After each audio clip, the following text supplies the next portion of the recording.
Acrylic templates are the best thing to ever happen to bag makers. Ever. Yeah. So I don't know what I'm doing. Yeah, anyway, normally I stream and it's easier because I'm reacting to chat, but here we are, recording for YouTube. You're welcome, Colin. So today I'm going to talk about acrylic templates and why they're so awesome.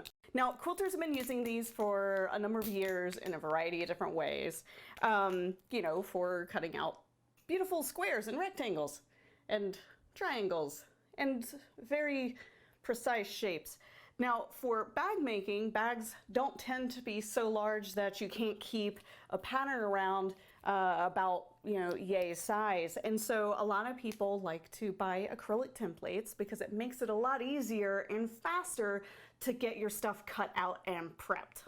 Now, acrylic templates come in two formats. Usually you'll find them either with a fussy cut or on the fold version. So on the fold means that you're only going to get the half that you find in a typical PDF pattern, say from Swoon or like this one, or a Blue Collar, or even a Fierce Kitten Studio pattern. Now, if you want to get a fussy cut edition, basically it's a mirror image of the pattern, so you have the entire piece. Now, one of the big reasons that I love to use the acrylic templates is because they are see-through. This allows you to actually be able to see what you're doing in terms of fussy cutting on your fabric. So now you're probably wondering, where can I get these lovely contraptions? Well, I actually buy mine from topsandbobbins.com. Denise there is wonderful. The rest of the staff, great. I've had really good dealings with them. But unfortunately, sometimes they don't have all of the patterns because not all of the bag designers are currently working with them. So if you run into that kind of situation, what you can do is you can actually go to Amazon or Dollar Tree and buy plastic dish mats. The kind that go on the table, placemats.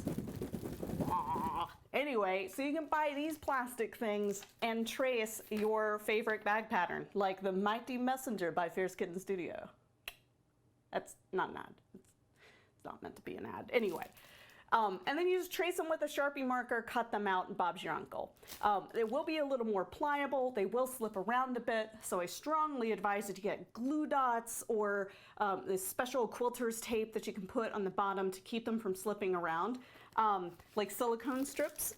And that's like a good, a good way that you can make your own templates if you can't afford or find the pattern that you need in acrylic template format. As always, I would encourage you to reach out to Tops and Bobbins or to any other retailer that may carry those kinds of laser cut patterns and see what they can do. They might be able to work with you. So that's it on acrylic templates. I hope you enjoyed this video. Please make sure to like and subscribe. And as always, I'm streaming Mondays, Tuesdays, Thursdays, and Fridays on Twitch. It's a live streaming service where you can ask me questions or just make fun of me. It's great, really. You should visit.